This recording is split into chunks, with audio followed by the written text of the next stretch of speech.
आज सुनिए हिंदी साहित्य की प्रसिद्ध और वरिष्ठ लेखिका डॉक्टर सूर्यबाला जी की लिखी हुई कहानी सुम्मी की बात।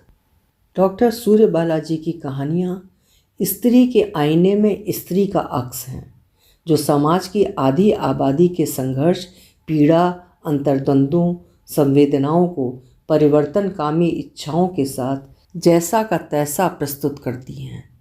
तो शुरू करते हैं कहानी सुम्मी की बात। अब सुम्मी को कोई सुम्मी नहीं बुलाता, बच्चे मम्मी बुलाते हैं। काम करने वाली मेहरी बीबी जी और उसका पति सुनो। मम्मी सुनते हुए उसकी आंखों के सामने चाय का डिब्बा और गैस पर पतीले में खौलता पानी आ जाता है। बीबी जी सुनते ही किचन की गंदी मोरी और सुनो से ताजे अखबार की वो गोल घेरा जिसके बीचों बीच बैठे उसके पति दोनों हाथों की उंगलियों से अखबार थामे गर्दन ऊंची नीची करते खबरें पढ़ते रहते हैं। बाहर से देखने पर तो पता भी नहीं चलता कि इस गोल घेरे के पीछे कोई होगा भी। सिर्फ खुला हुआ अखबार दिखता है और उसे पकड़े हुए दोनों हाथों की उंगलियों के छोर। पति की सुनो सुनते ही वो कोई भी काम करती रहती है, उसे छोड़कर बेतहाशा दौड़ पड़ती है। उसे दौड़ते देख उसकी बेटियां हंस पड़ती हैं और हंसती हुई दूसरे से कहती हैं, दौड़ती हुई मम्मी कितनी फ़नी लगती हैं ना। सुम्मी सुनकर खिस्से से हंस देती है, पर मनी मन पूछती है, अच्छा अगर मम्मी की जगह सुम्मी दौड़ती होती तो फ़नी नहीं लगती ना। सुम्मी को अब ये आदत सी पड़ गई है, हर बात में मम्मी की बात उठते ही वो अनायास उसकी तुलना सुम्मी से करने लगती है। सुम्मी, जैसे ये शब्द नहीं, उसका नाम नहीं, कोई प्याला हो और इस प्याले में इतना इतना लाड़ प्यार लबालब भरा हो कि वो जब भी चाहे जी भर के सुड़क सकती है। हाँ, सुम्मी दौड़ती थी तो उसकी सूती सी नाक ठंडी पड़ जाती थी और खुले खुले बाल हवा में छितराते लहराते थे। इसीलिए कभी कभी उसका मन उस सुम्मी को पकड़ पाने के लिए तड़फड़ाने लगता है। किससे कहे कि मुझे सुम्मी कहकर पुकारो जरा, देखूं तो कैसा लगता है। फिर वो अदृश्य हो गए अतीत की गहराई में हाथ डाल डाल कर खंगालने टटोलने लगती है कि शायद कहीं बित्ते भर की सुम्मी मिल जाए। और तो और कभी कभी मन करता है एक खत लिखे, उस खत में सिर्फ 3 शब्द हों, अम्मा की सुम्मी, और उसे तेज झरझराती हवाओं के बीच यूं ही उड़ा दे बस। उसे लगता है उसमें से आवाज़ अवश्य आएगी, हजार हजार प्रतिध्वनियों में, सुम्मी सुम्मी। मम्मी, वो चौंक जाती है। ओह, ये उसकी बड़ी बेटी प्रिया है। कॉलेज से 3 सहेलियों को लेकर लौटी है और उसकी ओर संकेत कर परिचय करा रही है, माई मम्मी। वो हंसकर अभिवादन का जवाब दे फट से किचन में जाकर प्याले तश्तरियाँ पूछती है, पतीले में चाय का पानी चढ़ाती है और पकौड़ी के लिए प्याज के छल्ले काटने लगती है। सब कुछ तैयार होने पर बड़े उत्साह से बेटी को बुलाती है और ट्रे उसके हवाले कर देती है। बेटी पूछती है कि क्या मम्मी ने चाय ली। उत्तर में वो अपना प्याला दिखाकर हल्के से मुस्कुरा देती है। वो सबके सामने ज़्यादा करके मुस्कुराती ही रहती है, लेकिन अकेली होने पर चाय का कप या रोटी का कौर लेकर बैठते ही अनायास गुमसुम सी होकर सोचने लगती है कि उम्र की ढलान पर बैठी कितनी मम्मियों ने इस रसोई घर में चुपचाप इस तरह बैठकर चाय पी होगी। अच्छा, पहले भी तो कितने कितने लोग रह चुके होंगे इस किराए के मकान में। वे कैसे रहे होंगे, उन्होंने कब कब क्या किया और सोचा होगा, और यहाँ इस जगह पर इस मकान से पहले क्या रहा होगा। अधफूटा अवशेष, लेकिन तब भी कोई ना कोई तो रहता ही होगा, और आगे भी तो। सुम्मी के बाद भी जाने कितने लोग, कौन कौन से लोग रहेंगे, कौन जानता है। वे सब भला क्या जानेंगे कि कभी यहाँ सुम्मी नाम की लड़की नहीं औरत रह चुकी है। बस यही खराबी है सुम्मी में, चाय का प्याला हाथ में आते ही ख्याल जाने कहाँ कहाँ भटकने लगते हैं बेरोक टोक, कि कैसे वो दोपहरी होते ही अम्मा की आंखें बचाकर दबे पैरों कच्ची दीवारों के पीछे बगीचों में पहुंच जाती थी। वहाँ सन्नो, बिज्जू, रमन और इससे मिलते जुलते नामों वाले लड़के लड़कियां फटाफट पत्थर मार मार कर कच्ची अम्मियाँ तोड़ तोड़ कर जेबों में ठूंसते रहते थे। कुछ एक नमक मिर्ची की बुकनी भी साथ लाए होते थे। वो सबसे सीधी छुटकी सी थी, इसलिए पत्थर एक भी नहीं मार पाती थी। सिर्फ सूखे चरमराते पत्तों के बीच से अम्मियाँ बीन बीन कर सबको दिया करती थी। सब उससे खुश रहते थे, उसे प्यार करते थे और अपनी तोड़ी अम्मियाँ भी देते थे। लेकिन सबसे ज़्यादा रमन। कभी कभी तो अपनी तोड़ी एक दो अमियाँ ही रखकर बाकी सब उसे ही दे देता। खेल के समय भी रमन सबसे पहले उसे ही अपनी टोली में लेता। कोड़ा जमाल शाही खेलने पर उसे कोड़ा भी बहुत हल्के से लगाता, लेकिन तब उसमें इतनी बुद्धि ही नहीं थी कि रमन के उस अनुग्रह के प्रति किसी तरह की कृतज्ञता बरतती। और जब तक बुद्धि आई तब तक तो नज़ारा ही बदल गया था। हुआ यह था कि पापा के ट्रांसफ़र की वजह से उसे 2 साल छोटी चाची के पास रतलाम रहकर पढ़ाई करनी पड़ी, और जब वो 2 सालों बाद लौटी तो रमन का बदला हुआ हुलिया देखकर दंगी रह गई। होठों पर बेतरतीब उठे बालों को तराश कर वो मूछें छांटने लगा था, और बाल को भुरभुरा कर जाने कितने बुलबुले निकाल हमेशा अपनी खिड़की पर जमा अजीब अजीब नज़रों से उसे टकटकी बांध कर देखता रहता। किसी न किसी बहाने दिन में 3-4 बार उसके घर आता, हर बार एक नई भड़कीली रंग की बुशर्ट, और ऊपर से 3 बटन खोले रहता। खड़े खड़े यूं ही मुस्कुराता रहता और शुतुरमुर्ग सी टांगें हिलाता रहता। बातें किसी से करता, कनखियाँ हमेशा सुम्मी को ही लिजलिजी नज़रों से देखती रहती। जैसे ही लोग इधर उधर होते, रमन की पुतलियाँ और तिरछी हो जाती। हफ्ता बीतते ना बीतते उझल्ला गई।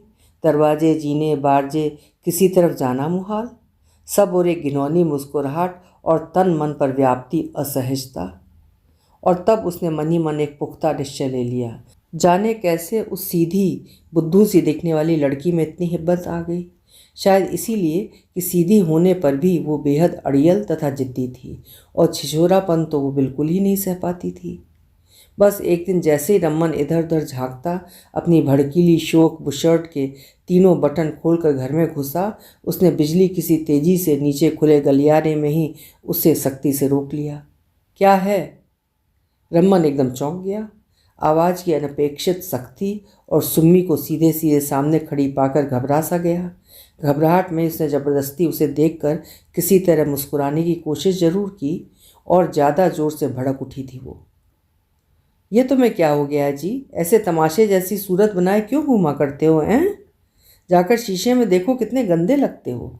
आगे से कभी तुम्हें खिड़की पर देखा ना तो सीधे चाचा जी से, मतलब रमन के पिता से, शिकायत करूंगी, समझे? रमन हकबकाया सा सिर झुकाए चला गया। तब भी उसका दिल बड़ी देर तक धड़धड़ाता रहा, जैसे सीधे बाहर ही उछल आएगा। असल में बोल भले ही गई हो, लेकिन घबराहट उसे भी कुछ कम नहीं थी। बाद में रमन को सिर झुकाए जाते देख उसे दया सी आई थी, पर कुल मिलाकर एक चैन की सांस ली थी उसने। रमन फिर कभी नहीं दिखा। 2 साल बाद अचानक ही सुयोग्य वर मिल जाने की वजह से पढ़ाई छुड़ा सुम्मी की शादी कर दी गई। अपनी शादी के मौके पर उसने बहुत चाहा कि बिजली के झालरों में जगमगाते घर और मंडप के बीच सजी धजी उसे रमन देखता तो सही, समझता तो सही कि विवाह योग्य शालीन वर वधू कैसे पढ़े लिखे, ज़हीन और नौकरी पेशा होते हैं, रंगे पुते बंदरों से नहीं। पर रमन की कहीं शक्ल ही नहीं दिखाई दी। शादी के कामों में भी उसने दूसरे लड़के लड़कियों की तरह कुछ भागदौड़ नहीं की। बाद में पता चला छुट्टी लेकर गांव चला गया है अपने। जाए तो जाए, सुम्मी ने सोचा था। उसके बिना शादी का काम थोड़ी रुका रहेगा। इतने ढेर सारे लड़के लड़कियां तो थे, पूरे उत्साह से उसकी शादी में जुटे हुए। बिज्जू तो बहुत दौड़ा। बिज्जू उसे अच्छा भी लगता था, लंबा लेकिन टिटहरी जैसा नहीं, रंग भी साफ, और रमन की तरह बाल भुरभुरा कर बुलबुले भी नहीं निकाले रहता था। जात अलग ना होती तो पापा शायद सबसे पहले बिज्जू के पिताजी के पास ही उसका रिश्ता लेकर जाते, और बिज्जू के पिता कभी ना करते। लेकिन जहाँ तक सुम्मी की अपनी बात थी, उसे बिज्जू का सब कुछ पसंद था, सिवा उसके नीली पट्टी वाली जांघिए के। कहा ना, अंदर ही अंदर कुछ जिद्दी अड़ियल सी थी वो। सो बस अपने घर से चौथे पांचवें मकान की ही छत पर जब कभी बिज्जू को नीले पट्टीदार जांघिए में लेटकर पढ़ते, चहलकदमी करते या नीचे झांकते देखती तो उसे चिढ़ सी आती। जाने क्यों उसे लगता बिज्जू का शालीन लहजा, थोड़ी नटखट सी चमकीली आंखें और आधे मुस्कुराते से होंठ, इन सबको नीली पट्टी वाला जांघिया निगल जाता है। पूरी शख्सियत ही उसकी। मम्मी ये सब जा रही हैं। ओह अच्छा अच्छा, सुम्मी चौंक गई। लड़कियां बारी बारी से थैंक यू आंटी, पकौड़े बहुत अच्छे बने थे, कहती चली गई। कल बड़ा तमाशा हुआ। ढलती दोपहर सिलाई मशीन की चौकी खिसकाकर सुम्मी पति और बेटे बेटियों के कपड़ों की मरम्मत करने बैठी।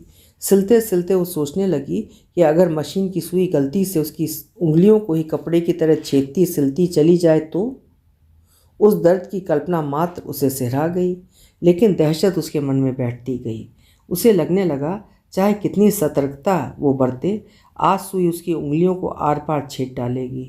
तभी उसके पति ने आवाज़ दी, चाहे चाय में आधा चम्मच चीनी ज़्यादा डलवानी थी। पति की सुनो सुनते ही वो हड़बड़ा कर उठी ही थी कि झटके से उसके दाहिने पैर की उंगलियां फर्श के साथ बुरी तरह मुरक गईं।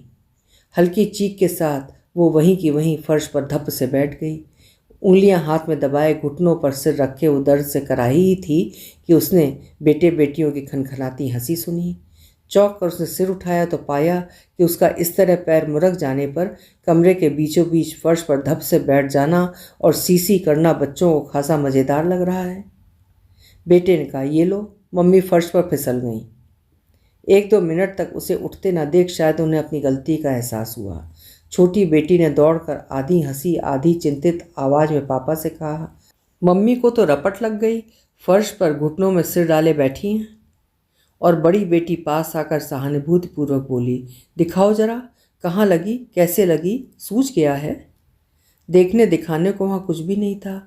वो धीरे से इतना कह सकी, पापा को चीनी दे दो। बेटी ने हंसते हुए कहा, वे चाय पी चुके। अखबार पढ़ते हुए पति ने बेटियों से कहा कि वे उसे आयोडेक्स वगैरह लगा दें, लेकिन सुम्बी चौंक कर छलछलाती आंखें छुपाती उठ गई। अरे नहीं, यूं ही जरा मुरक गई थी, अब ठीक हूँ।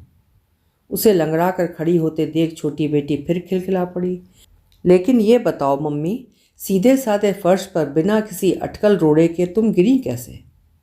वो कुछ नहीं बोली। बाथरूम में जाकर बार बार चेहरे और आंखों पर पानी की छींटें मार मार पनीली आंखें साफ करने लगी। छी छी, गिरी हुई मम्मी, रोती हुई मम्मी, कितनी बेगैरत कौड़ी भर की चीज़ होती है ना। हाँ, सुम्मी गिरती तो पापा जिज्जी अम्मा सब दौड़ पड़ते। सुम्मी से ज़्यादा हाय हाय अम्मा करती। तुरंत तेल और हल्दी का लेप तैयार होने लगता, सब रोग दोष पीड़ा हरण। और एक बार जब बहुत बचपन में सुम्मी बगीची की कच्ची दीवार फांदते समय सिर के बल औचक गिरी थी तो बाकी बच्चे तो घबराए चिल्लाए थे, पर रमन तो रोने ही लगा था जोर जोर से। रमन, वो उसे दिखा ही नहीं उसकी शादी के बाद।